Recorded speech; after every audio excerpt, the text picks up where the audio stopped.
he's unique, I would say.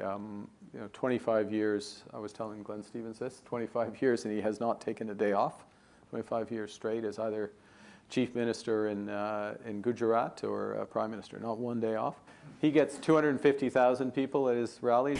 कि मोदी है तो मुमकिन है, मोदी है तो मुमकिन है। अब हिंदुस्तान को एक शख्स वो मिला जो हिंदुस्तानी है, जिसका नाम है प्राइम मिनिस्टर नरेंद्र मोदी, जिसकी बाहर कोई प्रॉपर्टी नहीं है, जिसकी अपनी कोई जायदाद नहीं है, अपनी कोई गाड़ियां नहीं है, अपने कोई बंगले नहीं है। और ये वो बहुत बड़ा डिफरेंस है, ये इतना बड़ा फर्क है इंडिया में और पाकिस्तान में। ये बताइए, इंस्टाग्राम पर कोई एक ही बंदा, एक ही सेलिब्रिटी फॉलो करना हो तो किसको करेंगे? मैं नरेंद्र मोदी। वो सिर्फ उस मुल्क के लिए पैदा हुए वज़ीर आज़म साहब जो है ना, नरेंद्र मोदी साहब। फ्रांस के अंदर G7 हो रही है मेरा ख्याल है इस साल, तो नरेंद्र मोदी वहां भी इनवाइटेड है, इंडिया इनवाइटेड है। इंडिया में और पाकिस्तान में कि शायद हमें पता नहीं पहुंचते पहुंचते हम पहुंच भी पाते हैं कि नहीं पहुंच पाते, क्योंकि जो सूरत हाल है वो तो इसके बिल्कुल ऑपोजिट हमारे यहाँ लग रही है। इंडिया की एक्सपोर्ट 42 अरब डॉलर थी, जो आज 770 अरब डॉलर है। जितने भी ये फाइव आइज इंटेलिजेंस अलायंस वाले ममालिक हैं, पर्टिकुलरली न्यूजीलैंड और बाकी जो हैं, उन सब ने तो शुरू कर लिया हुआ है, क्या उसे बोलते हैं, इंडिया के साथ फ्री ट्रेड एग्रीमेंट कर लिया हुआ है। मेरा रुपया 2000 में 54 रुपए का डॉलर था, आज मेरा रुपया 280 का है, 495% डिवैल्यूएशन हो चुकी है।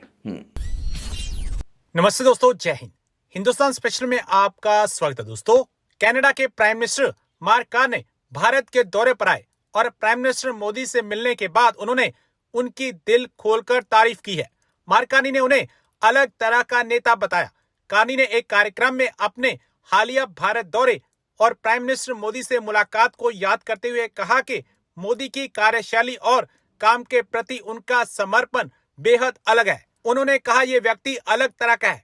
गुजरात के मुख्यमंत्री और भारत के प्राइम मिनिस्टर के रूप में पिछले 25 वर्षों में उन्होंने एक दिन भी छुट्टी नहीं ली। कैनेडियन प्राइम मिनिस्टर ने कहा कि मोदी हर हफ्ते के अंत में चुनाव प्रचार में निकल जाते हैं और उनकी रैलियों में लाखों लोग पहुंचते हैं। कार्नी ने कहा कि कई बार एक रैली में करीब 2.5 लाख लोग तक मौजूद रहते हैं, जो उनकी लोकप्रियता को दिखाता है। कार्नी ने प्राइम मिनिस्टर मोदी की कार्यशैली की तारीफ करते हुए कहा कि वह खास तौर पर ग्रामीण आबादी के लिए काम करने पर ध्यान देते हैं। उन्होंने भारत में डिजिटल पेमेंट सिस्टम की तेजी से हुई प्रगति का भी जिक्र किया और कहा कि यूपीआई जैसे प्लेटफॉर्म ने भुगतान व्यवस्था को पूरी तरह से बदल कर रख दिया है। मैं कहता हूँ बहुत बड़ा नुकसान पहुंचाया है। वो ये है कि मेरी एक्सपोर्ट 2000 में तकरीबन 10 अरब थी, 10 अरब डॉलर। आज मेरी एक्सपोर्ट जो है वो तकरीबन 30 से 35 अरब डॉलर है। इंडिया की एक्सपोर्ट जो है वो 42 अरब डॉलर थी, जो आज 770 अरब डॉलर है। बांग्लादेश जो एक डेले की कॉटन प्रोड्यूस नहीं करता, वो 45 अरब डॉलर की एक्सपोर्ट करता है।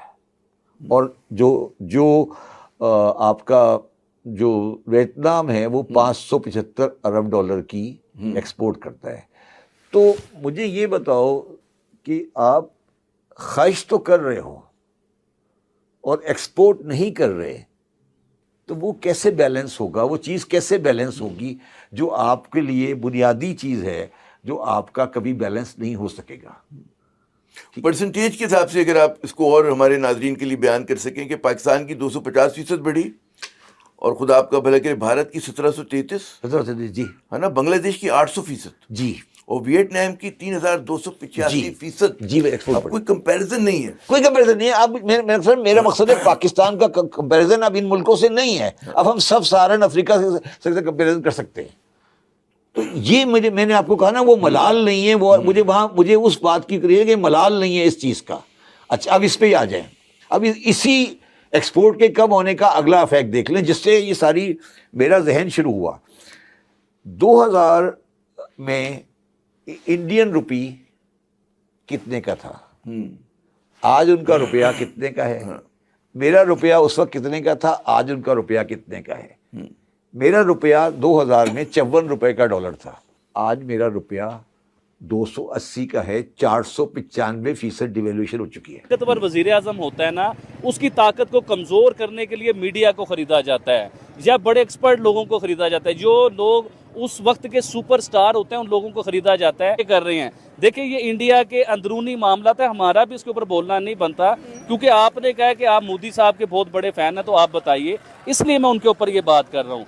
इसी तरह ही राहुल गांधी साहब की जो पूरी फैमिली है, देखें हम पाकिस्तान में आज मैडम जो इस मुश्किल दौर से, इस मुश्किल वक्त से गुजर रहे हैं ना, ये इसी वजह से गुजर रहे हैं कि ये लोग जो अंग्रेज बरतानिया के आज भी गुलाम हैं। ये देखिए नवाज शरीफ साहब ने जो हमारे ऊपर सारी जिंदगी गवर्नमेंट की, इनके सारे सिलसिले अंग्रेजों के पास हैं। जरदारी साहब ने, इनकी फैमिली ने सारी जिंदगी हमारे पर गवर्नमेंट की, इनके सारे सिलसिले अंग्रेजों के पास हैं।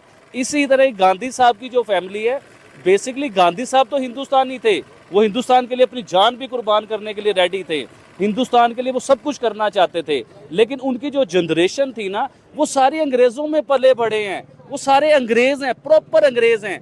अब हिंदुस्तान को एक शख्स वो मिला जो हिंदुस्तानी है, जिसका नाम है प्राइम मिनिस्टर नरेंद्र मोदी, जिसकी बाहर कोई प्रॉपर्टी नहीं है, जिसकी अपनी कोई जायदाद नहीं है, अपनी कोई गाड़ियाँ नहीं है, अपने कोई बंगले नहीं है, उनके बाद किसी ने वजीर आजम नहीं बनना, उनकी बीवी नहीं है, उनके बाद उनके बच्चों ने वजीर आजम नहीं बनना, वो सिर्फ उस मुल्क के लिए पैदा हुए वजीर आजम साहब जो है ना, नरेंद्र मोदी साहब, उस मुल्क में उन्होंने जीना है, उस मुल्क में उन्होंने मरना है। उन्होंने बाहर लंदन में हमारे वजीर आजम की तरह फ्लैट नहीं बनाए हुए, कोई प्रॉपर्टी नहीं है उनकी। आबिद भाई आपकी बात सही है, मैं एग्री भी करती हूँ इस बात से, लेकिन अगला सवाल जो मैं आपसे करने जा रही हूँ ना, आपने उसका जवाब बड़ा सोच समझ के देना है। अगर बात करें नरेंद्र मोदी की एम्पावरमेंट की, उनकी ताकत की, उनकी पावर की बात करें, तो उन्होंने कहा कि पाकिस्तान भी मेरा ही मुल्क है, मैं जब चाहूँ वहाँ जा सकता हूँ और बगैर वीज़े की इतनी ताकत मैं रखता हूँ। वो उनका लेवल पाकिस्तान के लेवल का रहा भी नहीं है, उनका लेवल है इस टाइम यूरोप के लेवल का, अमेरिका के लेवल का, ऑस्ट्रेलिया के लेवल का। उनका कंपटीशन उन लोगों के साथ है, हमारे साथ नहीं है। आपने अपने मुल्क के लिए क्या किया, IIT में कितना आपने काम किया, अपने मुल्क को चांद पे पहुंचाने के लिए आपने कितना काम किया, G7 के मेंबर आप बने कि नहीं बने, G20 की मीटिंग आपके इंडिया में हुई कि नहीं हुई, कश्मीर दुनिया में एक खूबसूरत तरीन सिटी आप दिखा रहे हैं कि नहीं दिखा रहे, कश्मीर में बड़े बड़े ब्रिज बन रहे हैं कि नहीं बन रहे, कश्मीर में आपने हर किस्म की ट्रांसपोर्ट, इवन के ट्रेन तक आपने चला दी कश्मीर के बीच में।